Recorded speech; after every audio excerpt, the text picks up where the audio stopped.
प्रिय मित्रों, पूर्वांचल क्लास में आपका स्वागत है। आज हम लोग पढ़ेंगे संविधान। संविधान में पढ़ेंगे भाग 2 नागरिकता। भारतीय संविधान में नागरिकता भाग 2 में इसका उल्लेख अनुच्छेद 5 से 11 तक किया गया है। अब नागरिकता से संबंधित प्रावधान 1955 से लेकर के और 2022 तक जितने प्रावधान किए गए हैं तथा जो प्रश्न नागरिकता से संबंधित आज तक प्रश्न पूछे गए हैं उन सभी प्रश्नों को इस वीडियो में कवर किया गया है। सबसे पहले हम देखेंगे क्या क्या प्रावधान कब कब किए गए, उसके पश्चात समस्त प्रश्नों का अध्ययन करेंगे जो कि अक्सर करके परीक्षाओं में पूछे गए हैं या आगे पूछे जाने की संभावना है। पहली बार नागरिकता संबंधी संशोधन संसद द्वारा भारतीय नागरिकता अधिनियम 1955 पारित किया गया। याद रखिएगा, 1955 पारित किया गया। पुनः इस 1955 की नागरिकता को 1986, 1992, 2003, 2005, 2015 और 2019 में बारी बारी से उसमें संशोधन किया गया। अब ये जो संसद द्वारा नागरिकता 1955 में पारित किया गया था, इसके आधार पर 5 प्रकार से भारतीय नागरिकता प्राप्त की जा सकती है। ये पांचों प्रकार कौन कौन से हैं? जन्म से। जन्म से तात्पर्य है कि 26 जनवरी 1950 के पश्चात किसी भी व्यक्ति के माता पिता में से यदि कोई भी भारत के हैं तो उनका बच्चा जो है भारतीय नागरिक माना जाएगा। वंश परंपरा से तात्पर्य है वंश परंपरा, यदि उनके वंश से संबंधित कोई भी व्यक्ति भारत का नागरिक है, उनके वंश में दादा या आजा या बाबा जिसको हम लोग बोलते हैं, खानदान में कोई भी, तो वंश परंपरा के द्वारा नागरिकता ली जा सकती है। तीसरा है पंजीकरण। पंजीकरण से तात्पर्य है कि कोई भी व्यक्ति जो 7 वर्ष यानी पंजीकरण कराने के 7 वर्ष पश्चात नागरिकता पा सकता है, जो पाकिस्तान, बांग्लादेश, अफगानिस्तान से आया हो। कितने साल के बाद? 7 साल के बाद पंजीकरण करा करके नागरिकता भारत की ले सकता है। एक है देशीकरण से, और 5वां नंबर है भूमि अर्जन द्वारा, यानी भूमि भारत द्वारा ऐसा भूभाग जो बांग्लादेश के अधिकार में हो या पाकिस्तान के अधिकार में हो या चीन के अधिकार में हो, यदि भारत को मिल जा रहा है वह भूभाग, तो जो वहाँ के नागरिक हैं वो भारत के नागरिक माने जाएंगे, स्वयं ही वो भारत की नागरिकता उनको मिल जाएगी। तो ये था। अब हम देखेंगे 5 से 11 अनुच्छेदों की विशेषताएं क्या क्या हैं। अनुच्छेद 5। अनुच्छेद 5 में कहा गया है संविधान के प्रारंभ पर नागरिकता, यानी कोई भी व्यक्ति जिसके माता पिता में से कोई भी भारत के नागरिक हैं तो उनका बच्चा जन्म से ही भारत का नागरिक या माना जाएगा। तो ये बात कही गई है 26 जनवरी 1950 को लेकर के कि 26 जनवरी 1950 के पश्चात कोई भी भारतीय जो भारत का नागरिक था उसका बच्चा भी भारत का नागरिक माना जाएगा। अनुच्छेद 6। पाकिस्तान से भारत को प्रव्रजन करने वाले कुछ व्यक्तियों की नागरिकता के अधिकार।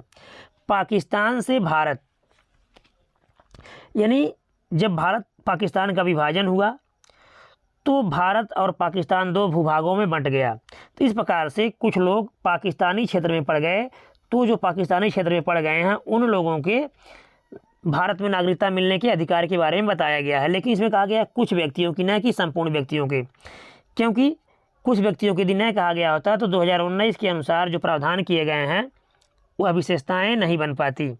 इसलिए यहाँ कुछ व्यक्तियों को कहा गया है कि जो पाकिस्तान में पड़ गए हैं वो भारत में यदि आ रहे हैं तो उनको नागरिकता दी जाएगी। अगला है 7। अनुच्छेद 7। अनुच्छेद 7 में है पाकिस्तान को प्रव्रजन करने वाले कुछ व्यक्तियों की नागरिकता का अधिकार। पाकिस्तान प्रव्रजन करने वाले, अर्थात जब भारत पाकिस्तान का विभाजन हुआ तो कुछ व्यक्ति भारत से पाकिस्तान में चले गए, तो पाकिस्तान में चले गए तो वह लोग यदि नागरिकता लेना चाह रहे हैं तो ऐसे लोगों को भारत की नागरिकता दी जा सकती है अनुच्छेद 7 के अनुसार। अनुच्छेद 8। अनुच्छेद 8 भारत के बाहर रहने वाले भारतीय उद्भव के कुछ व्यक्तियों की नागरिकता का अधिकार। तो जो भारत के बाहर रह रहे हैं उनको भारतीय उद्भव से तात्पर्य है कि उनके कुल में या वंश में कोई भी व्यक्ति भारत से संबंधित है या भारत में जन्म हुआ है, वह भारत का नागरिक है, तो इस आधार पर उनको नागरिकता दी जा सकती है। अनुच्छेद 9, स्वेच्छा से किसी अन्य राज्य की या देश की नागरिकता स्वीकार करने पर भारतीय नागरिकता स्वतः समाप्त हो जाएगी। उदाहरण के लिए, यदि कोई व्यक्ति यूएसए या ब्रिटेन की नागरिकता ले लिया है तो भारत की नागरिकता स्वतः उसकी समाप्त हो जाएगी। किस अनुच्छेद के तहत? अनुच्छेद 9 के तहत। अनुच्छेद 10, किसी व्यक्ति की नागरिकता विधि के उपबंधों के अधीन सिर्फ संसदीय विधि द्वारा ही ली जा सकेगी, अन्यथा अन्य किसी प्रकार से नहीं ली जा सकती है। यानी संसद द्वारा कानून बना करके ही किसी की नागरिकता छीनी जाएगी, अन्यथा नागरिकता उसकी नहीं छीनी जाएगी। अनुच्छेद 11, अनुच्छेद 11, संसद को नागरिकता के संबंध में विधि बनाने की शक्ति दी गई है। इसके पहले जो 5 प्रकार बताया गया है, उन्हीं 5 प्रकारों को अनुच्छेद 11 के अनुसार दिया गया है। जो ये 5 दी गई हैं नागरिकता, ये जो 5 नागरिकता दी गई हैं 5 प्रकार से, जन्म से, वंश परंपरा से, पंजीकरण से और देशीयकरण से और अर्जित भूमि से, यह किसके तहत दी जाएंगी? 11 के तहत संसद द्वारा दी जाएंगी।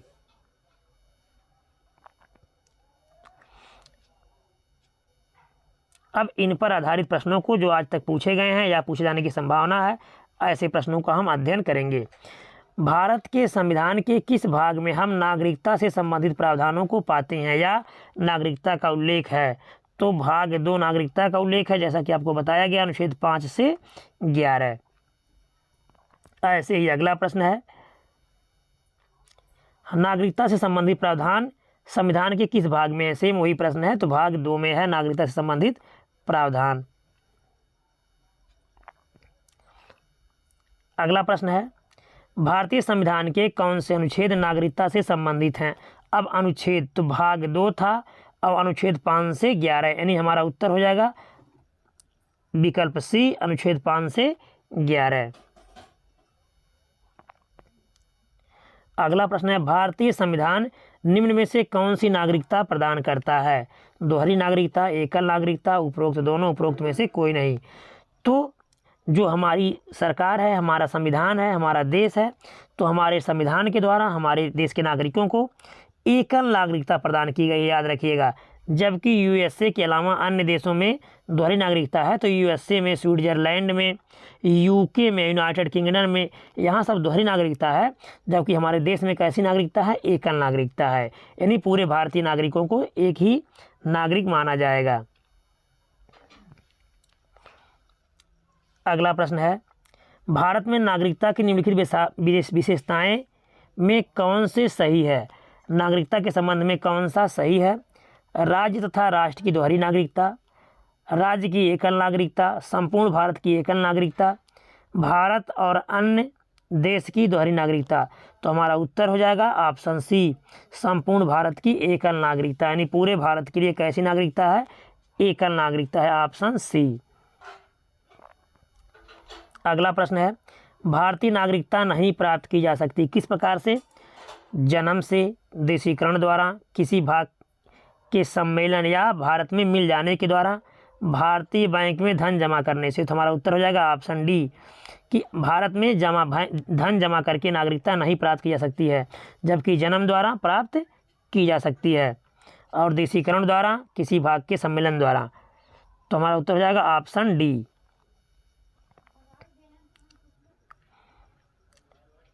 अगला प्रश्न है, भारत का एक नागरिक अपनी नागरिकता खो देगा, यदि वह, तो इन विकल्पों के अनुसार उत्तर देना है। कूट करके दिया गया प्रश्न, भारतीय नागरिकता का परित्याग कर दे, स्वेच्छा से अन्य देश की नागरिकता प्राप्त कर ले, किसी अन्य देश के नागरिक से विवाह कर ले, सरकार की आलोचना करता हो।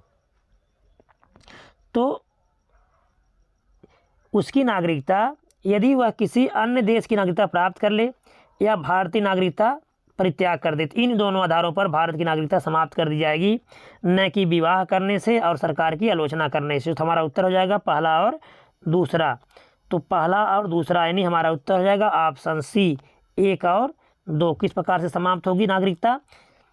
यदि वे परित्याग कर दे भारत की नागरिकता का या स्वेच्छा से किसी अन्य देश की नागरिकता प्राप्त कर ले, तो इन दोनों आधारों पर नागरिकता अपनी खो देगा।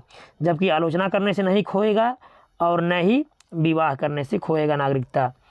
तो उत्तर हो जाएगा हमारा ऑप्शन सी।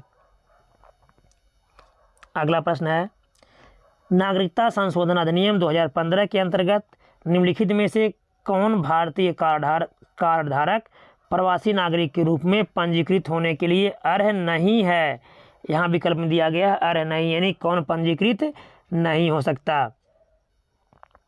तो एक अवयस्क बच्चा जिसके अभिभावक भारतीय नागरिक हैं, एक भारतीय नागरिक की विदेशी मूल की पत्नी, वे भारतीय जो विभाजन के उपरांत पाकिस्तान के प्रवासी हो गए, या एक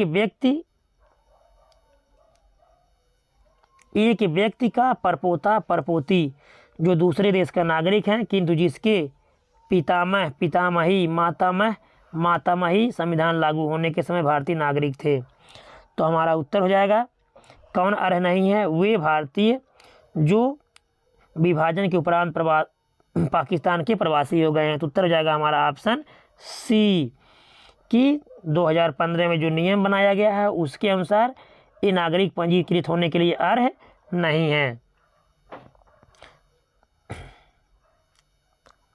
अगला प्रश्न है, किस देश में दोहरी नागरिकता का सिद्धांत स्वीकार किया गया है? भारत, कनाडा, ऑस्ट्रेलिया, संयुक्त राज्य अमेरिका। तो हमारा उत्तर हो जाएगा ऑप्शन डी, संयुक्त राज्य अमेरिका में दोहरी नागरिकता का प्रावधान है। Option D. संयुक्त राज्य अमेरिका के अलावा यूनाइटेड किंगडम, ऑस्ट्रिया, स्विट्जरलैंड जैसे देशों ने भी दोहरी नागरिकता को मंजूरी दी है। याद रखिएगा, संयुक्त राज्य अमेरिका, यूनाइटेड किंगडम, ऑस्ट्रिया और स्विट्जरलैंड में दोहरी नागरिकता का प्रावधान है। अगला प्रश्न है, निम्न में से कौन नागरिकता के आयोजन हेतु शर्तों को नियत करने के लिए सक्षम है? यानी कौन जो है नियम या कानून बना सकता है? चुनाव आयोग, राष्ट्रपति, संसद एवं राज्यों की विधान सभा सम्मिलित रूप से, और अगला विकल्प है संसद। तो हमारा उत्तर हो जाएगा संसद जो है इसके लिए नियत और शर्त बना सकती है। संसद हमारा उत्तर हो जाएगा ऑप्शन डी।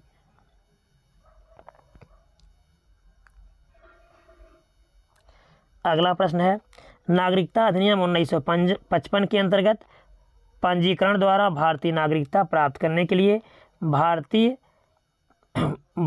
मूल के लिए भारत में कितने वर्ष बिताने होंगे?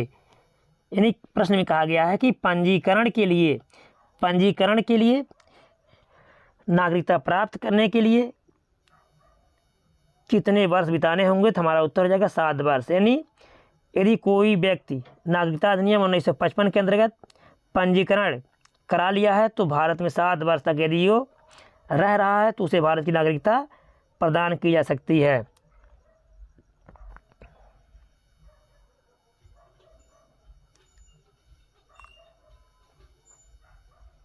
अगला प्रश्न है, निम्नलिखित में से भारत में नागरिकता निर्धारण का विशिष्ट अधिकार किसे प्राप्त है? नागरिकता निर्धारण यानी नागरिकता निर्धारण या नागरिकता कौन प्रदान कर सकता है? न्यायालय, राष्ट्रपति, केंद्र सरकार, संसद। तो अभी इसके पहले प्रश्न में बताया गया कौन उत्तर जाएगा हमारा संसद। सभी नागरिकता संबंधित अधिकार किसको दिए गए हैं? संसद को दिए गए हैं। किसके तहत? अनुच्छेद 11 के तहत दिया गया है। अगला प्रश्न है, नागरिकता संशोधन विधेयक 2019 संसद से कब पारित किया गया या संसद ने कब पारित किया? 10 दिसंबर, 11 दिसंबर, 12 दिसंबर, 13 दिसंबर। तो हमारा उत्तर हो जाएगा 11 दिसंबर 2019। ऑप्शन बी को संसद ने नागरिकता अधिनियम 2019 पारित किया। याद रखिएगा इसको। तो ये अक्सर करके पूछे जाने वाला प्रश्न है। 11 दिसंबर 2019 को पारित किया गया। अगला प्रश्न है, नागरिकता संशोधन विधेयक 2019 को राष्ट्रपति ने कब मंजूरी प्रदान की? तो राष्ट्रपति ने कब मंजूरी प्रदान की? राष्ट्रपति ने मंजूरी प्रदान की, हमारा उत्तर हो जाएगा ऑप्शन बी, 12 दिसंबर 2019 को राष्ट्रपति ने मंजूरी प्रदान की।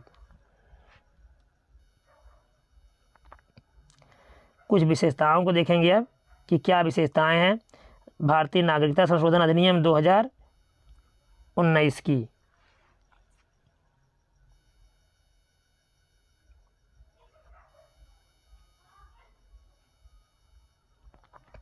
भारतीय नागरिकता अधिनियम 2019 10 जनवरी 2020 से लागू हुआ। याद रखिएगा 10 जनवरी 2020 से ये लागू कर दिया गया है। नागरिकता संशोधन विधेयक 2016, सबसे पहले हम देखेंगे 16 में क्या प्रावधान किया गया था। 16 को लोकसभा में नागरिकता अधिनियम 1955 में बदलाव के लिए लाया गया है। केंद्र सरकार ने इस विधेयक के जरिए अफगानिस्तान, बांग्लादेश और पाकिस्तान के हिंदुओं, सिखों, बौद्धों, जैन, पारसियों और ईसाइयों को बिना वैध दस्तावेज के भारतीय नागरिकता देने का प्रस्ताव रखा है। इसके लिए उनके निवास काल को 11 वर्ष से घटाकर 6 वर्ष कर दिया गया। याद रखिएगा, जो पहले निवास की आयु 11 वर्ष थी, अब वो 6 वर्ष कर दिया गया है। यानी अब ये शरणार्थी 6 साल बाद ही भारतीय नागरिकता के लिए आवेदन कर सकते हैं। इस बिल के तहत सरकार अवैध प्रवासियों की परिभाषा बदलने के प्रयास में है। तो ये था अधिनियम विधेयक जो है 2016 का। अब आगे देखेंगे 2019 में क्या प्रावधान किए गए। नागरिकता संशोधन विधेयक 2019, इसके अनुसार 31 दिसंबर 2014 या उससे पहले अफगानिस्तान, बांग्लादेश और पाकिस्तान से भारत आए 5 जातियों हिंदू, सिख, बौद्धों, जैनियों, पारसियों एवं ईसाइयों को अब अवैध प्रवासी नहीं माना जाएगा। ठीक, अब इनको क्या मान लिया गया? वैध मान लिया गया। तो ये था अधिनियम 2019 का। तो ये था भाग 2 नागरिकता और अनुच्छेद 5 से 11 आज तक पूछे गए सभी प्रश्नों को इस वीडियो में समाहित कर दिया गया है।